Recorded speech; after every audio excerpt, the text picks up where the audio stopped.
Right, so we started around 2 years ago. We started out to the reason I started the solution was my daughter was learning how to drive, and I was looking for a solution because I was concerned about her mobile phone use. Not her mobile phone use, but anybody driving using the mobile phone. It's a real danger out there. So after about 4 months of thinking and planning, was it a viable idea? I sort of jumped in both feet and started to put the plan in action. And what I done was I'll just run you through the slide and then I'll run a wee bit, go back to the start, sort of why, and where I got here. So what we built was Loop. Now, Loop is a hardware and software solution. It combats mobile phone distraction. So it silences your mobile phone. If you lift it out of our smart charger, it detects time, speed, location. Uh, it colors all rich in real-time data. So the big concern was young drivers like to listen to the music. So we left that feature in, we left the maps in. We have an emergency call that's quite valuable to, was a crash. Uh, that then they can phone their parents or phone 999. But what it actually does with, at the very beginning, when I got to this stage, that device you see in front of you there had me up uh, for many nights because phones always change, the charging point always changed. This went through, if you look on our LinkedIn page, you'll see a video of the evolution of this product. So what we done with this product was the very beginning, really at the MVP stage, was that we went to 4 schools in Downpatrick area and we give them the software and hardware package. They trialed it for 4 weeks and this was to validate our product really. And what happened was after we got the data in, 60% also of the user says that they completely forgot about their mobile phone when they were driving. So that then validated the product. We knew there was a product there. How were we going to get it to market? Quickest way we thought to get to market, were we going to be a B2C or a B2B play? And what we done was we went straight to insurance brokers. So from this, we've evolved.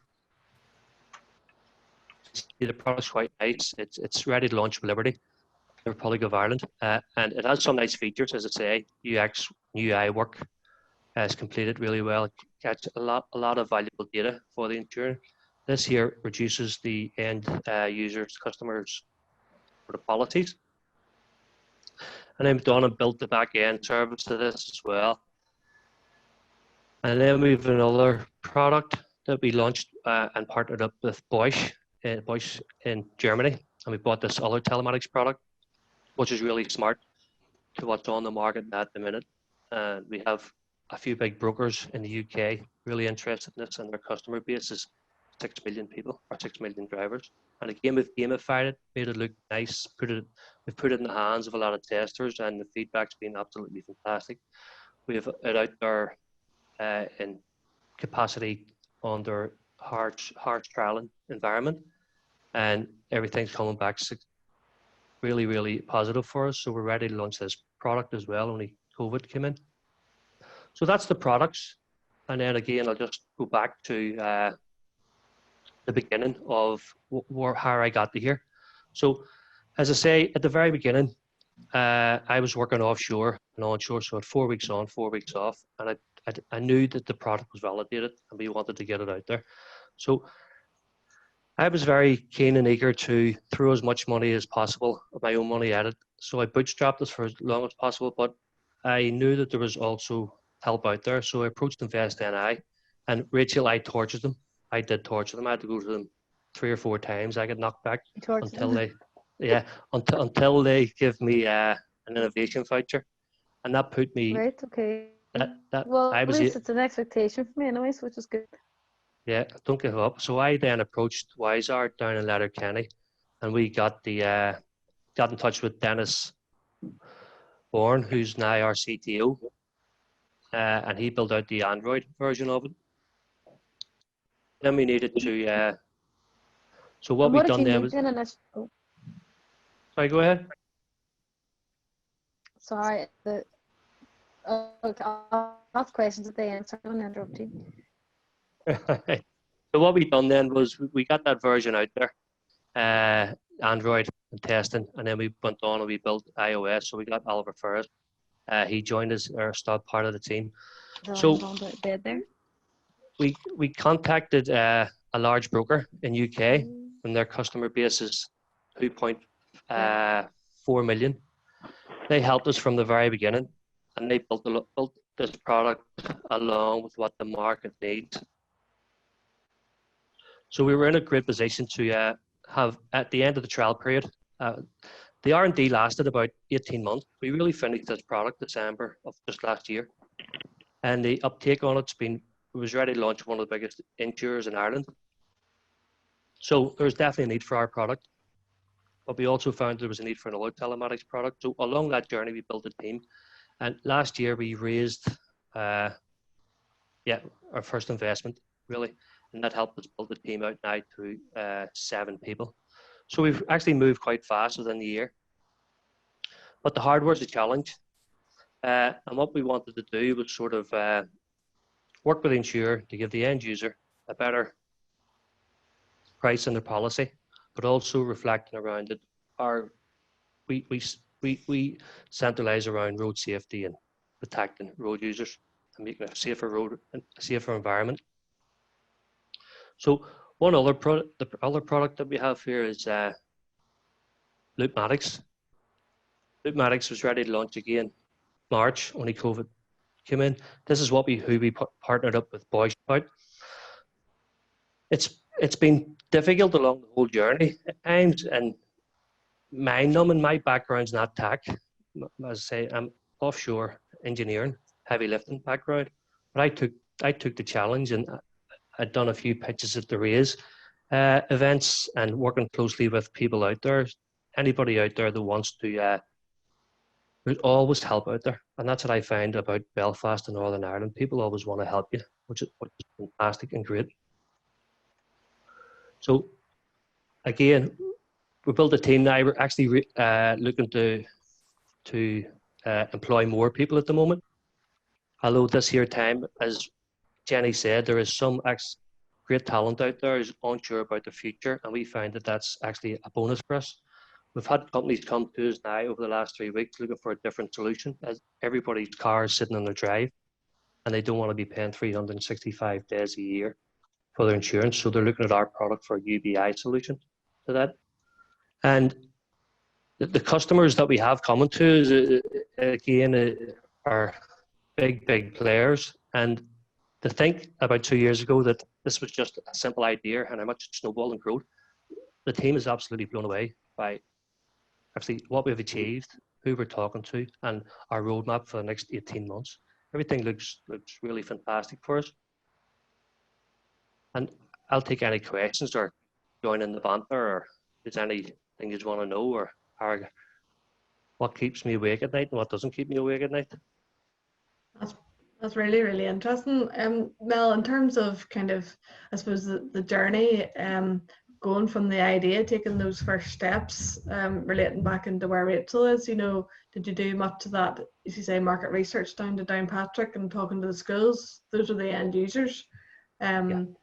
And then did you do market research into the insurance companies as well then, because they would be your key partners?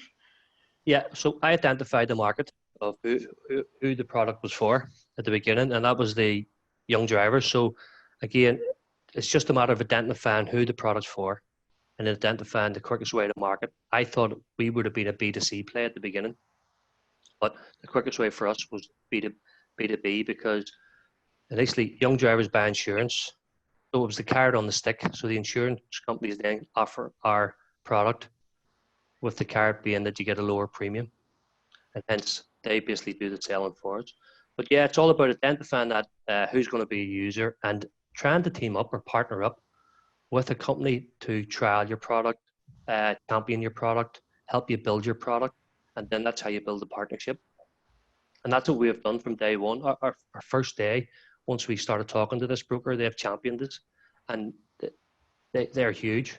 So we've been quite fortunate. I wouldn't say lucky, because we put hard work into it as a team, but the hard work's paid off in the product off of that broker.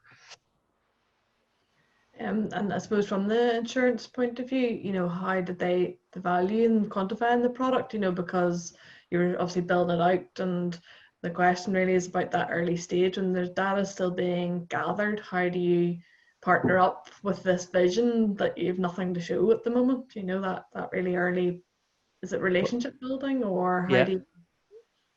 we went to the underwriter. So the underwriter seen the value as I think mobile phone distraction costs the insurance industry near £3 billion a year in the UK. That's a huge amount of money. So maybe I picked the right underwriter. I don't know. Maybe again, I threw a dart, and whoever talked to me. But they seen the value that this could bring. They seen that they could lower their claims ratio, and in fact get higher profits. So that was important. Yeah, solving that big problem. And we've a question here just really in terms of kind of the end user. I mean, obviously you're going through insurance companies to the sole end user, but would you also consider working with a company, a fleet of drivers, that type of thing as well? Yeah, well, we were based in the FinTech Hub, and we were just ready to roll out a product, a safe drive program for their employees. This corporate liability is a huge thing. And we actually just started a marketing campaign, already started a marketing campaign the week before COVID. We had all the marketing stuff produced, and we had the list who to hit, and that just came, and that just blew that out of the water. So it actually made us then step back, because we're a small company. We didn't want to spread ourselves too thin. So now we're just focusing only on the insurance market. But you're right, the corporate liability side, the fleet side of things, is quite large. In fact, we had an insurer approach us 2 weeks ago who we're building something for at the minute. They're actually approaching fleet companies for us, doing the donkey work, which is great. Brilliant. So they're your partners and your sellers. Yeah. So it's fortunate that way. As you say, once you can show the value add and you're solving the problem, then you can nearly sell to both customer bases. Yeah. A question here in terms of what did you need for the voucher you talked about from Invest Northern Ireland, the innovation voucher, approaching them and trying to find the right contact, and what is there a certain stage the company needed to be at, or what did you need to get that across the line?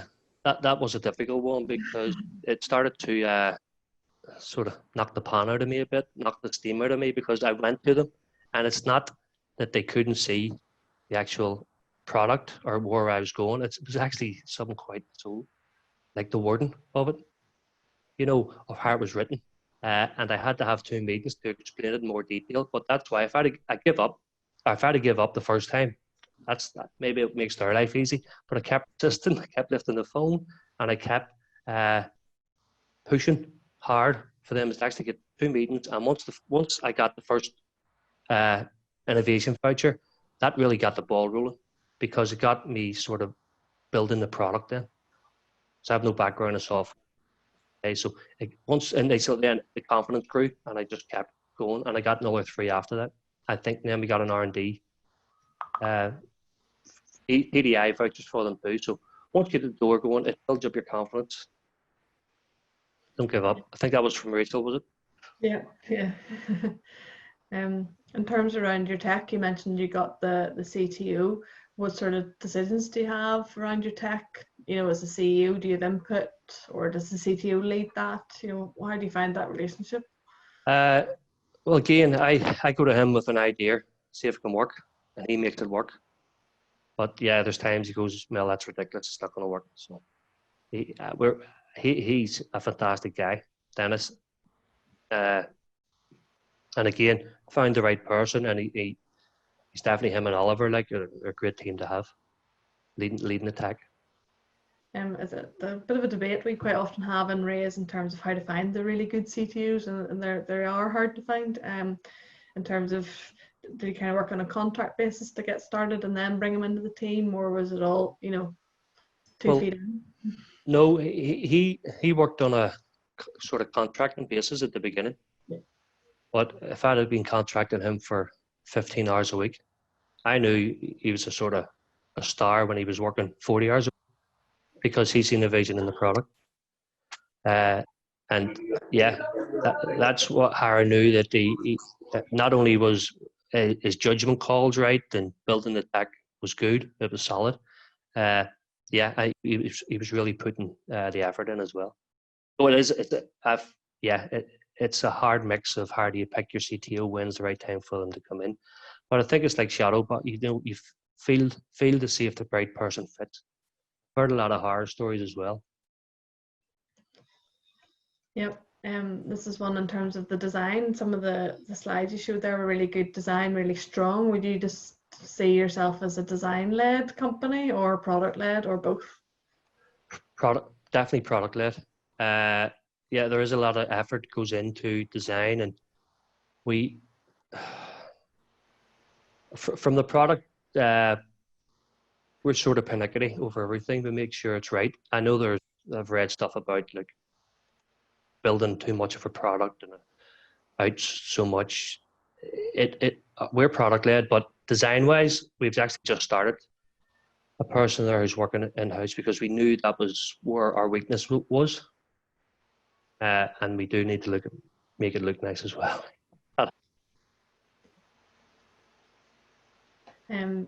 One from me, I haven't added in there question and answer. I suppose it's one of the main objectives that we've always aimed in terms of building companies and developing products. Then is the big questions, the investment, and that's one of the big questions that Rachel led with. You know, how do companies get investment? And it is bolts and braces at the start, and then it's kind of starting to share your story and get that investment. We've had people on our online startup club talking about they've pitched 180 times before they got money. You know, get touch a wee bit on your journey of investment if you can. Yeah, well, I think it's important to sort of product as much the market as you can, because you want to also, if you are going for investment, you know, you want to keep your value of the company up as high as possible. But my journey with investment was I approached one investor and they were the right fit, and he brought in two other angels, and again, I don't know why they see the product or see the vision, but I found that shouldn't say easy, should I? It can be a struggle. It can be a struggle for people, but I think someone was with me, mentoring me for 24 weeks, and at the end of it, he decided that he wanted to invest. So maybe it was 24 weeks of feeling us out. So maybe it was a long, drawn. Yeah, I mean, absolutely. There has to be that same the way you're building relationships with your partners and your customers. You're building relationships with investors. They're not going to come along on day one and give you a check. They want to sound you out, whether that be through mentoring, through meetings, through bumping into you at events. Does they just keep seeing you on a regular basis, and then you get to know each other? Yeah, I remember the first day meeting one of our investors, and I'll not say his name. He's a local fellow. He's done really, really great with the company that he sold there, but he wanted to help me right away, and we went on along the springboard journey.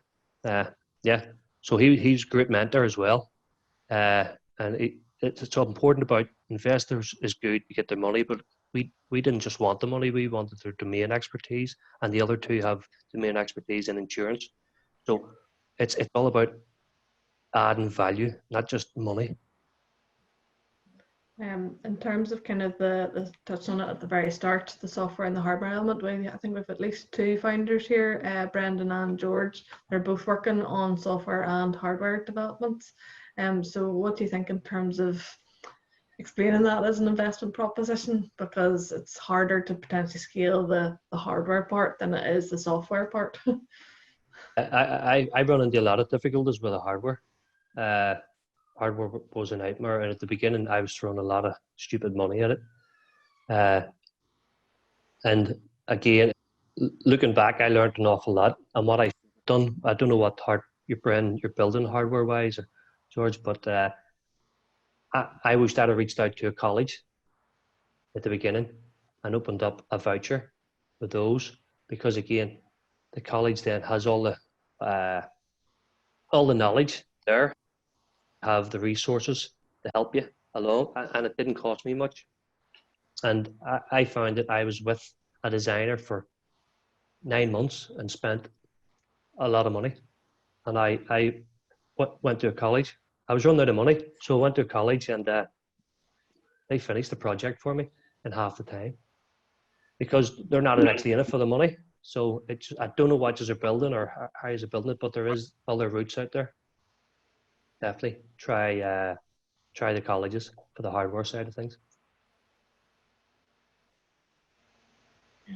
Brilliant. And yeah, I mean, there's a question obviously about how to find the B2B, how to find those insurance companies. You touched on it earlier. Would you think about going further into the UK on those insurance, or what do you think your next steps are? Well, one of the big brokers we're in talks with, and they brought another insurer in. They're actually acquiring a lot of brokers. So we find that their base is growing. So without us trying to throw our product out there and see what sticks, they've been a champion with us from day one. And we believe also we've built that trust with them. So we're happy enough for them as to take the lead in the UK market. As I say, we approached the biggest insurers in the Irish market, and we're ready to launch with Liberty. And then we've looked to the German market because of Bosch. So yep. Geographically, we're for the next year, we're going to prove our product, and that's what's really going to bring value into the company. But it's about getting the right person, approaching the right person, and if you're lucky enough, they'll champion your product. And you touched on it, I suppose. And at these uncertain times, you were saying you're still really busy. Are you finding any challenges with the remote working that we're all dealing with, or how are you finding that, the change from in office to outside the office? Well, it's funny because I always favor remote working. I have an office we have an office in Downpatrick. Our development team's out in Letterkenny, and we have that in the FinTech Hub. We have a guy working for us in Brazil, another one in Canada, and Sergey's out in Moldova. So our team is remote anyway, So I think it's actually more productive. And it also gives that flexibility with people these hectic times and unsure times. Seeing our product grow over the last few weeks, if anything, it's accelerated its progress, because also we've stepped back and be able to look at the whole picture. Like I talked about, we were going down the road of the fleet, the corporate liability side. That may be being a distraction from us, but productivity wise, we've accelerated. Yeah, I think it's about piggybacking the opportunities that are out there. One of the questions come through here is in terms of sort of that Loopmatics and the relationship with Bosch. How do you find dealing with a big corporation like that? Ian, Loopmatics was our distraction driving piece. Really got us in there. We've a press release. We just haven't released it yet. We're building a new website at the moment, and I thought we would have a website finished in 4 weeks, but it's not going to be like that. So we should have a new website coming online in the next 2 weeks. But dealing with Bosch, a huge giant like Bosch, I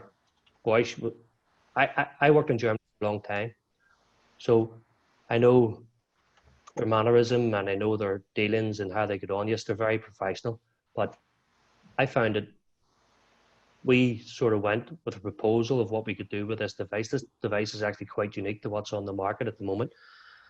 This device fits in 90% of vehicles, where insurers out there, their products, their OBD, the old OBD2 types, are only fitting in 60% of vehicles. So they seen that we had an opening in the UK and Irish market, and yeah, it was hard work here, but again, we're glad now we got it over the line and the partnership is there.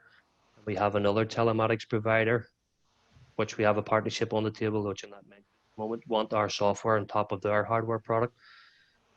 So Yeah, it's Yeah, always the question, who's the buyer in those big companies? Is it the R&D team that's looking for the next innovation, or is it the commercial team that's looking for something new to sell? Who is the buyer? definitely the commercial Oh, okay. commercial team, because our tech then can sit also their customers. They're already customers that they have. Our tech offers something different, so they're actually upselling our product as in the software. And for Loop itself, or even Loopmatics, is a question here in terms of the software and the hardware. Is it free to use? Obviously, as you say, it's a benefit of the insurance policy. How what's your revenue model behind it? The revenue model behind that is that we sell to the insurer. Yeah. They then pass the cost on to the policy buyer, and then we have an overall flat fee. We charge, obviously, first year we charge £29, and then the second year we charge £22 for data and so forth. And that's to the insurer you're charging this? That's to the insurer, yeah. So they cover the cost. Insurance is funny because some pass it on to the end customer and some buy it themselves. That's politics that we don't really want to get into with them, because we find that we say, there's the tool, it's up to you how you sell it, but there's our price. Yeah. Figure it out. Yeah. I think that's all the written questions. Guys, do you have any other questions? A few more joiners there with Bernie and Charlene came on there as well to the call. Any other questions?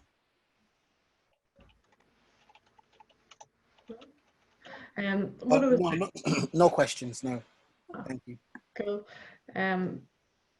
Bernie's based over in London. He's got a VR technology for wearables. So he's got the software going on to the wearables. So again, it's software and hardware. So yeah, it's interesting to see an example of this being successful, Mel, because it's one of the biggest challenges is growing a company that's both software and hardware together.